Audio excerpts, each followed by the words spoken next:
तौफीक इल्ला बिल्लाहि ताला। अऊज़ु बिल्लाहि मिनश शैतानिर बिस्मिल्लाहिर रहमानिर रहीम। अल्हम्दुलिल्लाहि रब्बिल आलमीन अर्रहमानिर रहीम मालिकि यौमिद्दीन। इय्याक नअबुदु व इय्याक नस्तईन इहदिनस सिरातल मुस्तकीम सिरातल लज़ीना अनअमता अलैहिम गैरिल मग़दूबि अलैहिम वलद्दाल्लीन।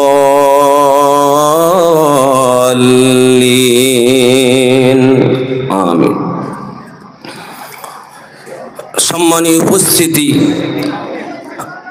आज আমরা পৃথিবীব্যাপী যদি লক্ষ্য করি দেখতে পাই সকলেই সফলতার পিছনে দৌড়াচ্ছে, কিন্তু প্রকৃত সফলতাটা কি, প্রকৃত কামিয়াবি কি, এটি আমাদের অনেকেরই অজানা। মহান রব্বুল আলামিন কোরআন শরীফের মধ্যে জানালেন, মান ইউতিইল্লাহা ওয়া রাসূলাহু ফাকাদ ফাযা ফাওজান আযীমা। আল্লাহ রাব্বুল আলামিন তার বান্দাদেরকে উদ্দেশ্য করে বলেন, হে আমার বান্দা বান্দীরা, তোমরা যদি প্রকৃত সফলতা পেতে চাও, সবচেয়ে সফলতার উচ্চ শিখরে পৌঁছাতে সক্ষম হতে চাও, আমি আল্লাহ তোমাদের উদ্দেশ্য বলছি, আমার বিধানাবলীর মান্যতা দেবে, রাসূলের অনুসরণ করবে। এই দুটো গুণ যদি তোমার ভিতরে পাওয়া যায়, আমি আল্লাহ রাব্বুল আলামিন বলছি, তুমি সবচেয়ে বড় সফলতার অধিকারী হয়ে যাবে। সকলে বলি সুবহানাল্লাহ। তাহলে কোরআনের ভাষায় সফলতার মানদণ্ড হলো রাসূলের ইত্তেবা করা, আল্লাহ পাকের বিধানাবলীকে মজবুতির সঙ্গে পাকড়াও করা, ধরা, সেই মতে জীবনকে পরিচালিত করা। আমাদের ভিতরে যদি এই দুটো জ্ঞান, এই দুটো গুণ পাওয়া যায়, তাহলে আমরা প্রকৃত সফলতা পেতে সক্ষম হব, অন্যথায় ব্যর্থতাই আমাদের গ্রাস করবে। সম্মানীয় উপস্থিতি, মহান রব্বুল আলামিন কোরআন শরীফের অন্য আয়াতের মধ্যে জানিয়েছেন, আস-সাবিকুনাল আউয়ালুনা মিনাল মুহাজিরিনা ওয়াল আনসার والذين اتبعوهم بإحسان رضي الله عنهم ورضوا عنه إلى آخر الآية। মহান রব্বুল আলামিন 10 নম্বর পারার সূরা তাওবার মধ্যে জানিয়েছেন, অবশ্যই যারা সর্বপ্রথম ঈমান এনেছে, মুহাজিরিন হোক কিংবা আনসার সম্প্রদায় হোক,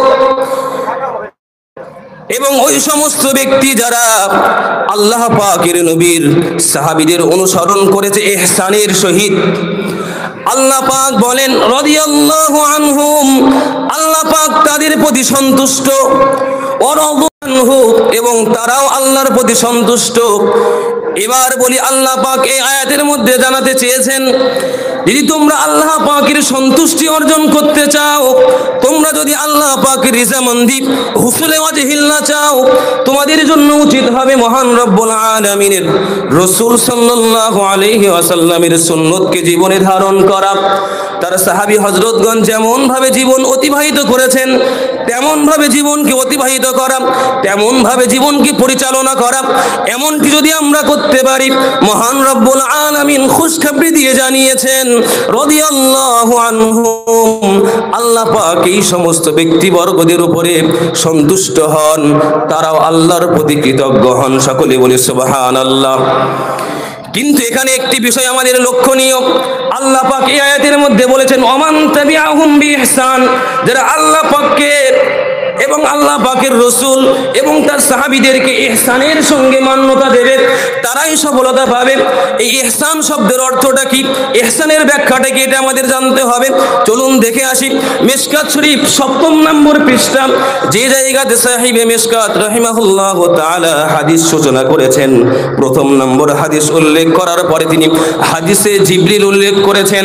সাহাবী হযরতরা রাসূলুল্লাহ সাল্লাল্লাহু আলাইহি ওয়াসাল্লামকে জিজ্ঞাসাবাদ করলেন, ইয়া রাসূলুল্লাহ হাবিবাল্লাহ, আপনি বললেন যে ইহসান, ইহসানটা কি? জিবরিল আমিন আলাইহিস সালাম আল্লাহর নবীর দরবারে উপস্থিত হলেন, মানুষের বেশ ধারণ করে রাসূলকে অনেক রকম জিজ্ঞাসাবাদ করতে লাগলেন। সেখানে তিনি জিজ্ঞাসা করলেন, মাল ইহসান, ইহসান কি? সে সময় রাসূলুল্লাহ সাল্লাল্লাহু আলাইহি ওয়াসাল্লাম বলেছেন, আল্লাহ পাককে এমন ভাবে ইবাদত করা, আল্লাহ পাকের উপাসনা এমন ভাবে করা যে তুমি আল্লাহ পাককে দেখছো, অন্যথায় এমন যদি সক্ষম না হয়, কমসে কম এটা তো তোমরা মনে করতে পারো যে আল্লাহ তোমায় দেখছেন। আল্লাহর রাসূলের মুখ থেকে কথাটি বার হয়েছিল, আনতা আবুদাল্লাহ কান্নাকা তারাহু ফাইল্লাম তাকুন তারাহু ফাইন্নাহু ইয়ারাক। রাসূলুল্লাহ সাল্লাল্লাহু আলাইহি ওয়াসাল্লাম জানালেন, কোন কাজ ইহসানের সঙ্গে করার অর্থ হলো এমন যে তুমি আল্লাহ পাকের ইবাদত এমন ভাবে করবে যেন তুমি আল্লাহ পাককে দেখছো। এমন যদি সম্ভব না হয়, মনে করবে আল্লাহ পাক তোমায় দেখছে। এই চেতনা, এই ধারণা নিয়ে যদি কেউ ইবাদত করতে পারে, মনে রাখবেন সেই ইহসানের সঙ্গে ইবাদত করতে পেরেছে।